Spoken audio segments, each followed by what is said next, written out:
एक बार की बात है, चंदनपुर गांव में एक लालची और बेईमान फकीर रहा करता था। वो अपने कपटी दिमाग से लोगों को ठगा करता था। सभी गांव वाले उसे बहुत ही ज्ञानी मानते थे। वो गांव वालों को बेवकूफ बनाकर जो भी उसे धन मिलता उसे अपने पास एक पोटली में रखता था। लालची फकीर की मजार गांव के एक जंगल में पेड़ के नीचे थी, जहां वो बैठा करता था। एक दिन फकीर अपनी मजार के बाहर बैठा था और गांव के कुछ लोग उसके पास बैठे थे। बाबा फकीर, अपनी आंखें खोलिए बाबा। मैं गांव का एक गरीब किसान हूँ। सुना है आप में अद्भुत शक्तियाँ हैं। बाबा बताइए ना, इस बार मेरी फसल अच्छी होगी या नहीं, बताइए ना। अच्छा तो ये बात है, अभी रुक, अभी बताता हूँ। अपना हाथ आगे कर बच्चा। जी जी, ये लीजिए बाबा जी। अपनी आंखें बंद कर बच्चा। मुझे अपनी अद्भुत शक्तियों से तेरे भविष्य के बारे में ज्ञात करना होगा। जैसे ही किसान अपनी आंखें बंद करता है, फकीर चुपके से अपने पीछे से एक लाल नींबू उठाता है और दूसरे रखे नींबू से उसे बदल देता है। जैसे ही किसान अपनी आंखें खोलता है, वो हैरान रह जाता है। अरे अरे फकीर बाबा, ये क्या? ये नींबू तो बिल्कुल लाल हो गया है। इसका क्या मतलब है? मेरी तो कुछ समझ नहीं आ रहा है, मुझे बताइए। बच्चा, तुम्हारा आने वाला भविष्य हानि की ओर जाने वाला है। तुम्हारी इस वर्ष की बोई फसल खराब हो जाएगी बच्चा। नहीं नहीं बाबा, ये आप क्या बोल रहे हैं? आपके पास तो अद्भुत शक्तियां हैं, मेरी सहायता कीजिए। कोई तो उपाय होगा आपके पास, मेरी फसल को खराब होने से बचा लीजिए। उपाय तो है बेटा। हमें अपनी अद्भुत शक्तियों से तुम्हारे भविष्य के लिए ऊपर वाले से दुआ करनी होगी, तभी तुम्हारी फसल बच सकती है।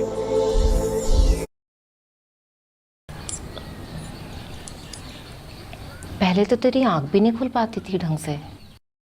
फकीर बाबा दया कीजिए, आप महान हैं। अच्छा बाबा, ये लीजिए कुछ पैसे, आप अपने पास रखिए। लीजिए लीजिए, लेकिन मेरे लिए दुआ जरूर करिएगा। मैं फिर से आऊंगा बाबा। हैं? अच्छा, मैं चलता हूँ। वाह मूर्ख आदमी। लेकिन मुझे क्या, मुझे तो ये धन ही देकर गया। आज तो गर्मा गर्म मुर्गी पकाकर खाऊंगा। थोड़ी देर बाद फकीर जंगल में बड़े चाव से बनाई अपनी मुर्गी खाता है। अरे वाह वाह वाह, मजा ही आ गया। वाह क्या स्वाद था, आत्मा को शांति मिल गई। कितने दिन से वही मामूली सा भोजन करके सड़ ही गया था मैं, लेकिन आज मजा ही आ गया। अच्छा, अब सो जाता हूँ। सुबह फिर से इन गांव के लोगों को बेवकूफ भी तो बनाना है। बेचारे मूर्ख गांव वाले समझते हैं मैं कोई ज्ञानी फकीर हूँ जिसके पास अद्भुत शक्तियां हैं।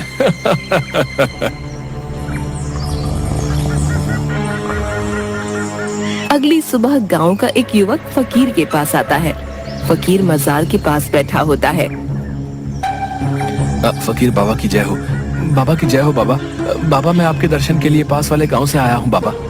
मैं एक बनिया हूँ और आपके लिए कुछ अनाज की बोरियां लाया हूँ। सुना है आपके पास अद्भुत शक्तियां हैं। बाबा मुझे आशीर्वाद दीजिए, मेरे घर धन की कभी कोई कमी नहीं आए। ऐसा ही होगा बच्चा, मेरा आशीर्वाद सदैव तुम्हारे साथ है। तुम्हारे पास धन की कभी कमी नहीं होगी। बहुत बहुत धन्यवाद बाबा। अच्छा, मैं आपके लिए अनाज की बोरियां लाया हूँ, उन्हें स्वीकार कीजिए बाबा। ये बात सुनकर फकीर बाबा खुश हो जाते हैं। अरे वाह वाह, अनाज की बोरियां। चलो आज तो इन्हें बेचकर खूब सारा धन आ जाएगा। वाह वाह, क्या बात है। तभी वो युवक बाबा फकीर को अनाज की बोरियां देता है। तभी ये सब गांव का एक जग्गी नाम का युवक, जो एक ठग होता है, छुप कर देख रहा होता है।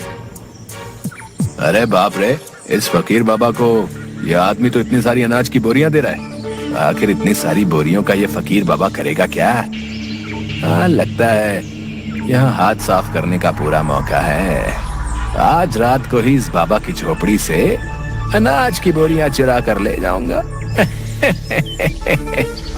रात को चोरी छुपे जग्गी फकीर बाबा की झोपड़ी में जाता है और देखता है कि फकीर दो लोगों के साथ बात कर रहा होता है। क्या रे, तुम दोनों को यहाँ किसी ने आते तो देखा नहीं ना?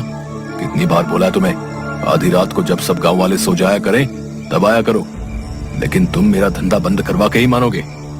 क्या जानते नहीं हो कि गांव वाले कितना विश्वास करते हैं? समझते हैं अद्भुत शक्तियां है मुझ में। बेचारे मूर्ख गांव वाले। ए क्या रे ढोंगी फकीर, एड़ा समझेला है क्या तू अपन को? लोगों में से किसी ने हमें आते नहीं देखेला है, समझा क्या? चल अब अपना टाइम खोटी मत कर। अरे ओ बिल्लू, जल्दी से इस ढोंगी फकीर को बोरी के पैसे दे और चल यहाँ से। ठीक है उस्ताद, अभी देता हूँ। ये ले ढोंगी फकीर, अपन ने तुम्हारी इस अनाज की बोरियों के अच्छे दाम दिए ले। क्या एकदम मस्त, कोई मलाल नहीं रखने का दिल में? क्या है, गिन लेना नोटों को पूरे, समझा तू? जिसके बाद कालिया फकीर को कुछ पैसे देता है और दोनों वहाँ से चले जाते हैं। फकीर एक पोटली में, जिसमें पहले से ही काफी सारा धन होता है, उसमें उन पैसों को रखते हुए, अरे वाह वाह, देखो तो सही कितना सारा धन इकट्ठा हो गया है। अरे वाह वाह वाह, मैं अपनी चतुराई से इस गांव के लोगों को अच्छा बेवकूफ बनाता हूँ। लोग भी कितने मूर्ख हैं, मेरी बातों में आ भी जाते हैं। अच्छा, अब इस धन की पोटली को कहीं छुपा देता हूँ। हाँ। जिसके बाद वो अपनी झोपड़ी में ही उस पोटली को एक चादर के अंदर छुपा देता है और खुद भी उसी चादर पर सो जाता है। अब सो जाता हूँ, बहुत अच्छी नींद आएगी अब। अरे बाप रे, ये बाबा फकीर तो ठुल्लू बाबा निकला रे। गांव के लोग इस फकीर पाखंडी को बहुत शक्तिशाली मानते हैं और ये तो बस उन्हें ठगता है। अरे बारे ढोंगी बाबा फकीर, क्या खेल खेला रे तू गांव वालों के साथ? लेकिन मैं तुझे ऐसे नहीं जाने दूंगा। तू जानता नहीं, जग्गी ठग नाम है मेरा। बोले तो ठगों में सबसे बड़ा ठग, बोले तो जग्गी। गांव में लोगों को ठगना ही मेरा काम है। अब देखना तू बाबा फकीर, कैसे तेरी अक्ल ठिकाने आती है। अगली सुबह जग्गी बुरी हालत में, फटे हुए कपड़ों में वो बाबा फकीर के पास आता है। बाबा फकीर महाराज, मेरी सहायता कीजिए, मैं पीड़ा में हूँ, मेरी सहायता कीजिए। मैंने सुना है आप सबके दुख हर लेते हैं, मुझ गरीब पर भी अपनी दृष्टि डालिए, सहायता कीजिए महाराज। अरे क्या हुआ बच्चा, कौन हो तुम? बताओ हमें, क्या समस्या है तुम्हें? हम अवश्य ही तुम्हारी सहायता करेंगे। बाबा फकीर, मैं एक बहुत ही गरीब व्यक्ति हूँ, मेरा इस संसार में कोई नहीं है, कई दिनों से एक अन्न का दाना तक नहीं खाया है। हाँ, मैंने सुना है आप बहुत बड़े ज्ञानी हैं, आप मुझे अपनी शरण में ले लीजिए बाबा जी, मैं आपकी सेवा करके अपना जीवन बिता लूंगा, बदले में 2 वक्त की रोटी दे देना। अरे मुफ्त में एक सेवक मिल रहा है, बेचारा कितना भोला लगता है, इससे अपनी खूब सेवा करवाऊंगा। हाँ, रख ही लेता हूँ इसे अपने पास। हर सामान सस्ता भी और 4 स्टेप क्वालिटी चेक भी। Amazon फ्रेश से ग्रोसरी लाओ, नहीं तो महंगा पड़ेगा। बस बेचारा मूर्ख इंसान। अरे अरे बच्चा, अगर तुम्हारी इच्छा है कि तुम हमारे पास रहकर हमारी सेवा करो तो इसमें हमें कोई आपत्ति नहीं है। बच्चा, तुम एक अच्छे इंसान लगते हो और ऊपर वाले का संदेश है कि मैं तुम्हारी सहायता अवश्य करूं। आज से तुम मेरे ही साथ मेरी झोपड़ी में रहोगे। ये बात सुनकर जग्गी खुश हो जाता है। बहुत बहुत धन्यवाद बाबा फकीर, आप महान हैं, आपने मुझ गरीब पर इतनी कृपा की, आप महान हैं बाबा फकीर। जिसके बाद जग्गी फकीर के साथ रहने लगता है। जग्गी फकीर की झोपड़ी की साफ सफाई करता, उसके लिए रात्रि का खाना बनाता और उसकी खूब सेवा करता, और फकीर भी ऐसा मेहनती सेवक पाकर खूब खुश रहता। अरे इस ढोंगी बाबा फकीर की जिस धन की पोटली के लिए यहाँ आया हूँ, उसे तो ये हमेशा ही अपने साथ लिए घूमता है। ऐसे में आखिर कैसे चुराऊं मैं इस धन की पोटली को? लगता है मुझे प्रतीक्षा ही करनी पड़ेगी, आखिर कभी तो हाथ आएगी ही इसकी धन की पोटली। तभी एक आदमी और उसकी पत्नी अपने छोटे से बेटे को लेकर बाबा फकीर के पास आते हैं। बाबा फकीर, देखिए तो जरा मेरे बेटे को क्या हो गया है, भोजन करते करते अचानक से मूर्छित होकर गिर गया है। देखिए ना बाबा जी, हमने बहुत सुना है आपके बारे में, हम पास वाले गांव से आए हैं, आप सबसे ज्ञानी और विद्वान हैं, कुछ तो कीजिए। अरे अरे, हाँ, आप लोग चिंता मत कीजिए, हमें देखने दीजिए। तभी फकीर उसे देखता है और अपनी झोपड़ी में जाता है। झोपड़ी में से एक पेड़ का पत्ता लेकर आता है और बच्चे के मुंह में रख देता है। थोड़ी देर बाद वो बच्चा उठ खड़ा होता है, जिसे देखकर उसके माता पिता बहुत खुश होते हैं। अरे आप तो सच में महान हैं बाबा जी, गांव वाले आपके बारे में एकदम सही कहते हैं।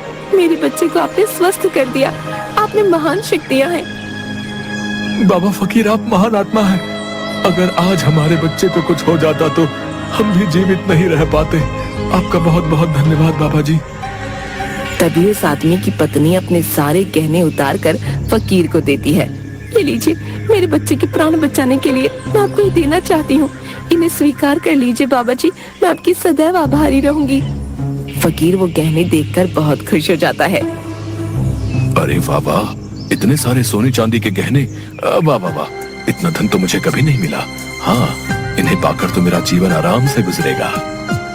अच्छा ठीक है, अगर तुम मुझे अपने बेटे के प्राण बचाने के रूप में देना चाहती हो तो ठीक है, मैं ये अवश्य ही स्वीकार करूंगा।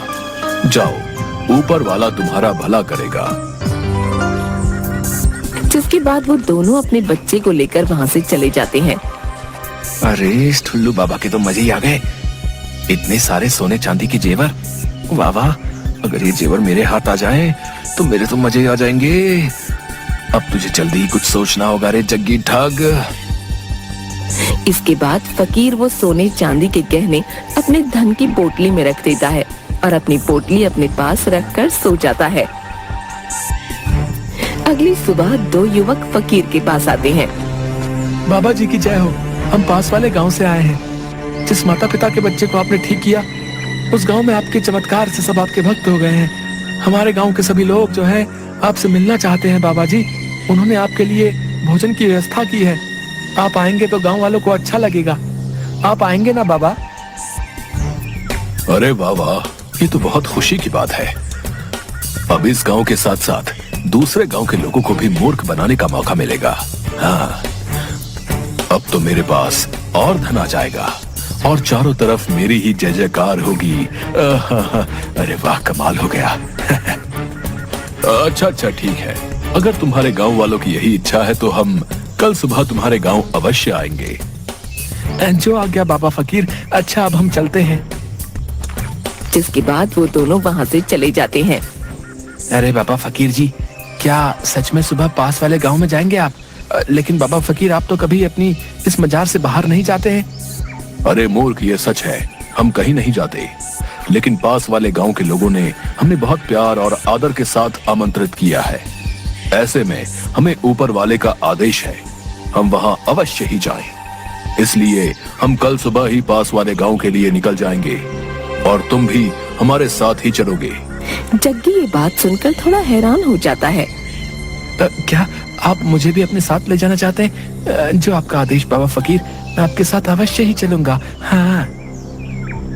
जिसके बाद अगली सुबह फकीर अपनी धन की पोटली अपने साथ लिए जग्गी के साथ पास के गांव जाने के लिए निकल पड़ते हैं। वो जंगल के रास्ते से जा रहे होते हैं। काफी दूर पैदल चलते हुए अचानक से फकीर का पांव एक गड्ढे में फिसल जाता है और वो उस गड्ढे में गिर जाता है। गड्ढे में गिरते ही सारी मिट्टी फकीर के शरीर पर लग जाती है। अरे बाबा फकीर, गड्ढे में गिरने की वजह से आपके पूरे शरीर पर मिट्टी चिपक गई है। अगर ऐसे में लोग आपको देखेंगे तो पहचान नहीं पाएंगे। यहीं पास में ही एक नदी है, आप वहां चलकर स्नान कर लीजिए। कितनी बदबू भी आ रही है। नहीं, मैं स्नान नहीं कर सकता। मेरे पास धन की पोटली है। स्नान करूंगा तो सारा धन नदी के पानी की वजह से व्यर्थ हो जाएगा। नहीं, मैं ऐसे ही आगे जाऊंगा। अरे बाबा फकीर, आप अपनी स्थिति को तो देखिए। मैं ही आपको नहीं पहचान पा रहा हूँ। कहीं ऐसा ना हो कि पास वाले गांव के सभी लोग आपको देखते ही भयभीत हो जाएं। नहीं बाबा फकीर, मुझे लगता है आपको स्नान कर ही लेना चाहिए। जग्गी की ऐसी बातें सुनकर फकीर सोच में पड़ जाता है। अच्छा तो ठीक है, अगर तुम चाहते हो कि हम स्नान करें तो हम अवश्य ही स्नान करेंगे। चलो नदी के पास ले चलो हमें। जैसी बाबा जी आपकी आज्ञा। चलिए मेरे साथ। जिसके बाद दोनों एक नदी के पास जाते हैं। ये देखिए बाबा जी, ये रही नदी। कर लीजिए स्नान। अच्छा ठीक है, लेकिन पहले मैं अपनी धन की पोटली को कहीं छुपा देता हूँ। हाँ। इसके बाद फकीर को एक बहुत बड़ा पत्थर दिखता है।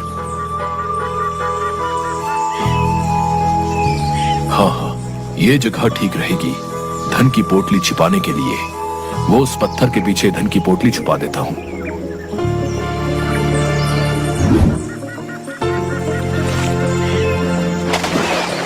तभी जग्गी चुपके से पत्थर के उस तरफ जाता है और वो धन की पोटली उठाते हुए। आखिरकार वो दिन आ ही गया। मैं तो थक ही गया था इस ढोंगी फकीर की सेवा कर करके।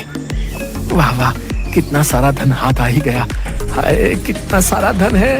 अब पता चलेगा इस ढोंगी को। बहुत सेवा कराई है ना मुझसे, अब आएगा मजा है। बोले तो रोनी टोनी ठगों में सबसे बड़ा ठग बोले तो जग्गी ही है। इससे पहले वो ढोंगी आ जाए, मुझे यहाँ से निकलना होगा। और जग्गी धन की पोटली लेकर वहाँ से भाग जाता है। तभी फकीर नदी से बाहर निकल कर आता है। अरे वाह वाह, स्नान करके तो बहुत संतुष्टि मिली। नदी का पानी तो बहुत ही शीतल था। आनंद ही आ गया। वाह, मजा ही आ गया। फकीर आसपास